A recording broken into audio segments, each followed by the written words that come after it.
नमस्कार, सत श्री अकाल, जय श्री राम। तो कैसे हैं आप लोग? मैं सुमित कुमार स्वागत करता हूं आपका इस यूट्यूब चैनल पे। तो आज के इस वीडियो में हम लोग most important GK GS cover करने वाले हैं। तो अगर आप किसी भी कॉम्पिटिटिव एग्जाम का प्रिपरेशन करते हैं तो वीडियो लास्ट तक जरूर देखिएगा। चलिए वीडियो को शुरू करते हैं। जल्दी से लाइक कर दीजिए और चैनल पर नए हैं तो जल्दी से चैनल को सब्सक्राइब कर लीजिए। तो चलिए देखते हैं आज का जीके क्या रहने वाला है। पहला है कि भारत में पहली बार जनगणना कब हुई। तो भारत के बारे में पूछा जा रहा है, जनगणना के बारे में, कि जो हमारा देश भारत है इसमें फर्स्ट टाइम जनगणना कब हुआ था, यही सवाल यहाँ पे पूछा गया है।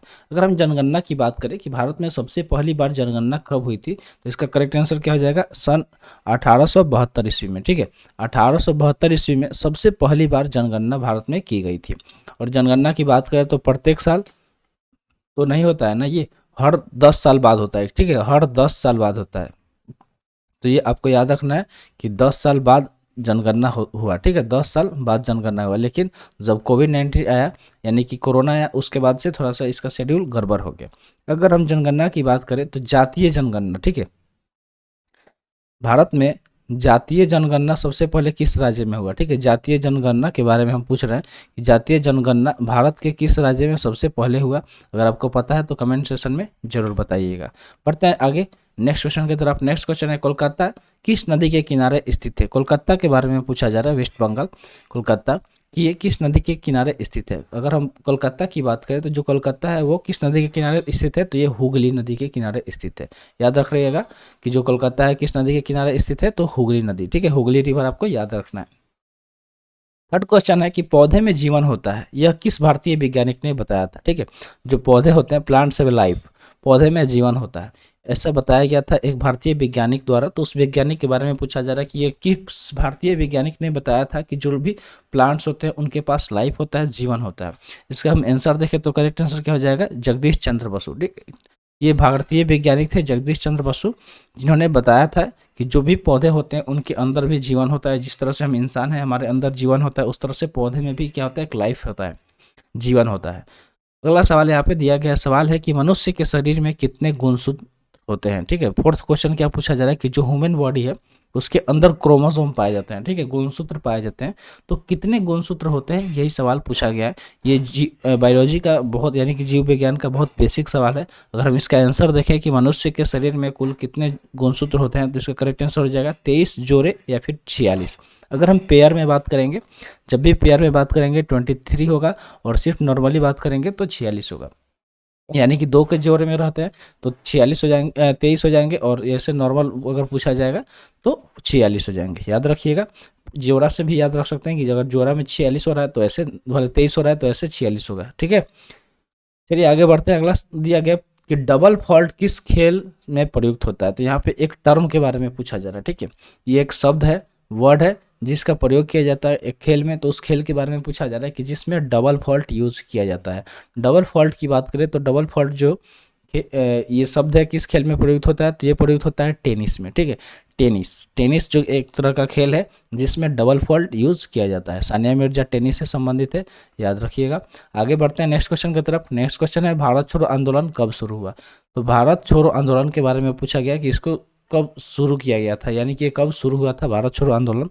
तो इसका सही उत्तर क्या हो जाएगा? 8 अगस्त 1942 ईस्वी को। ठीक है, 8 अगस्त 1942 ईस्वी को भारत छोड़ो आंदोलन की शुरुआत हुई थी। कब हुई थी? तो 8 अगस्त 1942 ईस्वी, याद रखिएगा। नेक्स्ट क्वेश्चन है, जब सहायक संगठन शुरू किया गया था तो गवर्नर जनरल कौन था? ठीक है, जब सहायक संगठन शुरू किया गया था उस टाइम गवर्नर जनरल के बारे में पूछा जा रहा है। तो ये सब सवाल बहुत देखने को मिलता है एग्जाम में कि मतलब गवर्नर जनरल कौन था। जब भी कुछ होता है, जैसे मान लीजिए कि भारत में रेल व्यवस्था आया तो उस टाइम गवर्नर जनरल कौन था। इस तरह से जो पोस्ट सर्विस है, पोस्ट ऑफिस का सर्विस शुरू किया गया था तो उस टाइम गवर्नर जनरल कौन था। इस तरह से आपसे पूछा जाता है बहुत तरह का सवाल। तो याद रखिएगा कि अगर हम जब भी बात होगा कि सहायक जो गठबंधन हुआ तो उस टाइम में भारत का जो गवर्नर जनरल था वो कौन था? तो वो थे लॉर्ड वेलेस्ली। ठीक है, लॉर्ड वेलेस्ली थे। तो सही याद रखिएगा कि लॉर्ड वेलेस्ली गवर्नर जनरल थे। कब? जब सहायक गठबंधन को शुरू किया गया था। अगला सवाल है, वायुमंडलीय दाब किस यंत्र से मापा जाता है। ठीक है, वायुमंडलीय दाब यानी कि एटमॉस्फेरिक प्रेशर के बारे में यहाँ पे बात हो रहा है। किसके बारे में, तो जो हमारा एटमॉस्फेयर है, एटमॉस्फेयर, तो उसके ही प्रेशर को, एटमॉस्फेरिक प्रेशर को नापने के लिए एक यंत्र का प्रयोग किया जाता है। ठीक है, एक यंत्र का प्रयोग किया जाता है, एक इंस्ट्रूमेंट का यूज़ किया जाता है। तो उसी इंस्ट्रूमेंट के बारे में पूछा गया है कि किस इंस्ट्रूमेंट का यूज़ करते हैं। तो इसका सही उत्तर क्या हो जाएगा, बैरोमीटर। ठीक है, जो बैरोमीटर है ये क्या करता है, एटमॉस्फेरिक प्रेशर को मेजर करता है। तो बैरोमीटर का हम लोग यूज़ किस लिए करेंगे, एटमॉस्फेरिक प्रेशर को मेजर करने के लिए। तो याद रखना है। चलिए आगे बढ़ते हैं नेक्स्ट क्वेश्चन की तरफ। उम्मीद करते हैं आपको सेशन अच्छा लग रहा होगा, एंजॉय कर रहे होंगे आप और सीख रहे होंगे चीज़ें। तो जल्दी से लाइक कर दीजिए। लाइक करने से क्या होता है कि मोटिवेशन मिलता है कि हम और भी अच्छे अच्छे आपके लिए वीडियो लेके आएंगे और भी टॉपिक वाइज लेके आएंगे ताकि आपका एग्जाम अच्छे से क्लियर हो जाए। चलिए आगे बढ़ते हैं नेक्स्ट क्वेश्चन की तरफ। नेक्स्ट क्वेश्चन है, अग्नि 2 मिसाइल किस प्रकार की मिसाइल है। अग्नि 2 मिसाइल के टाइप के बारे में पूछा जा रहा है। ठीक है, मिसाइल का अलग अलग टाइप होता है, जैसे air to air, air to surface, ठीक है, सरफेस टू सरफेस, इस तरह बैलिस्टिक मिसाइल, इस तरह के बहुत सारे टाइप होते हैं। तो यही पूछा गया कि जो अग्नि 2 है ये मिसाइल के किस प्रकार की मिसाइल है। तो अग्नि 2 की बात करें तो ये बैलिस्टिक मिसाइल है। ठीक है, ये किस प्रकार की मिसाइल है, तो ये बैलिस्टिक मिसाइल है। अग्नि 2 के बारे में याद रखना है कि जो अग्नि 2 है ये बैलिस्टिक मिसाइल है।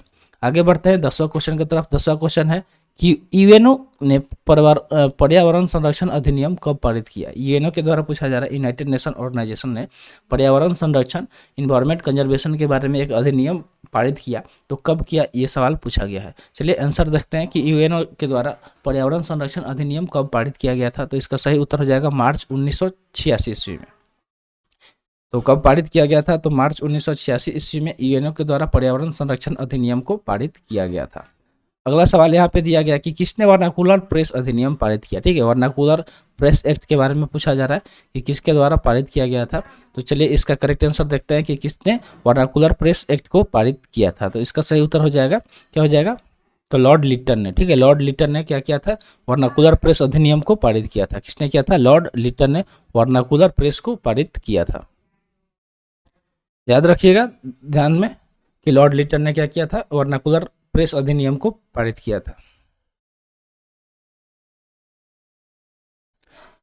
नेक्स्ट क्वेश्चन दिया हुआ है कि भारत का एकमात्र सक्रिय ज्वालामुखी कौन सा है। ठीक है, एक्टिव वोल्केनो के बारे में पूछा जा रहा है कि भारत का ये एकमात्र ज्वालामुखी है जो कि सक्रिय है। तो उसके बारे में यहाँ पे पूछा जा रहा है सवाल में कि भारत का एकमात्र सक्रिय ज्वालामुखी कौन सा है। क्या पूछा गया है कि भारत का एकमात्र सक्रिय ज्वालामुखी कौन सा है। तो अगर हम बात करें कि भारत का एकमात्र सक्रिय ज्वालामुखी कौन सा है, तो इसका करेक्ट आंसर क्या हो जाएगा, तो इसका करेक्ट आंसर हो जाएगा बंजर द्वीप। जो बंजर द्वीप है ये भारत का एकमात्र सक्रिय ज्वालामुखी है। ठीक है, ये भारत का एकमात्र सक्रिय ज्वालामुखी है। कौन सा, तो बंजर द्वीप। ठीक है, बंजर द्वीप जो है ये भारत का एकमात्र सक्रिय ज्वालामुखी है। तो देखिए ये सेशन बहुत ज़्यादा हेल्पफुल होता है, इसे शेयर भी कीजिएगा अपने दोस्तों के पास। जो भी आपका दोस्त है तैयारी कर रहा है और उसको चाहिए कि हमें डेली कुछ ना कुछ नया सीखने को मिले, तो ये चैनल बहुत ज़्यादा हेल्प करेगा आपको। ठीक है, फ्यूचर में इससे आपको बहुत ज़्यादा हेल्प मिलेगा, क्योंकि यहाँ पे आलतू फालतू वीडियो नहीं मिलता है, बस आपके काम का वीडियो मिलेगा जो कि आपको बहुत ज़्यादा हेल्प पहुँचाएगा। तो बंजर द्वीप क्या है, भारत का एकमात्र सक्रिय ज्वालामुखी है, याद रखिएगा। बढ़ते हैं आगे। 13 क्वेश्चन यहाँ पे दिया है, तो संयुक्त राष्ट्र के ध्वज पर जैतून की शाखाओं क्या प्रतीक क्या है। ठीक है, यानी कि आप देखेंगे यूनाइटेड नेशन ऑर्गेनाइजेशन का जो संयुक्त राष्ट्र है उसका जो झंडा है उस पे जैतून के शाखाओं का प्रतीक है। ठीक है, जैतून के शाखाओं का प्रतीक है, तो वो किस चीज़ का प्रतीक है, ये चीज़ पूछा गया है।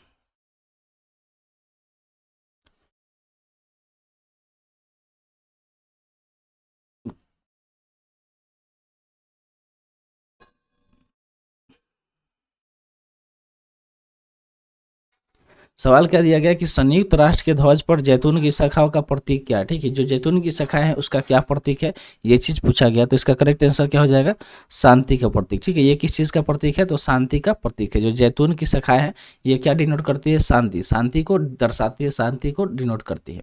अगला सवाल यहाँ पे दिया गया है कि भारत के पहले और एकमात्र रेलवे विश्वविद्यालय का क्या नाम है। तो भारत का सबसे पहले और एकमात्र एक ही भारत में रेलवे विश्वविद्यालय है, तो उसका नाम पूछा गया कि क्या नाम है। अगर हम बात करें कि भारत के सबसे पहले और एकमात्र रेलवे विश्वविद्यालय के बारे में, तो वो क्या हो जाएगा, तो उसका करेक्ट आंसर हो जाएगा राष्ट्रीय रेल और परिवहन संस्थान, ठीक है, राष्ट्रीय रेल और परिवहन संस्थान इसका आंसर हो जाएगा, ठीक है। ये भारत का पहला और एकमात्र रेलवे विश्वविद्यालय, ठीक है, भारतीय रेल और परिवहन संस्थान। अगला सवाल यहाँ पे पूछा गया है कि रामचरितमानस किसने लिखा। रामचरितमानस के बारे में पूछा है, तो जल्दी से राम जी का नाम आ गया, एक बार से कमेंट सेक्शन में जय श्री राम लिख दीजिए। तो चलिए देखते हैं यहाँ पे क्या दिया गया है कि रामचरितमानस किसने लिखी, ठीक है। इस पूछा रामचरितमानस को लिखा गया, तो अगर हम आंसर की बात करें तो इसका करेक्ट आंसर क्या हो जाएगा। बहुत सारे लोगों को पता होना चाहिए कि रामचरितमानस को किसने लिखा था, तो ये बहुत बेसिक सवाल है। रामचरितमानस हो गया, रामायण हो गया, महाभारत हो गया, तो ये सब आपको पता होना चाहिए। तो तुलसीदास जो थे उन्होंने रामचरितमानस को लिखा था। याद रखिएगा कि तुलसीदास ने क्या किया था, रामचरितमानस को लिखा था। यहाँ से हम आपसे पूछ लेते हैं, एक तो महाभारत, ठीक है, कुछ सवाल पूछ लेते हैं ताकि आप उसका आंसर कमेंट सेक्शन में जरूर बताइएगा। तो एक तो हो गया आपका महाभारत, यार सिस्टम हैंग,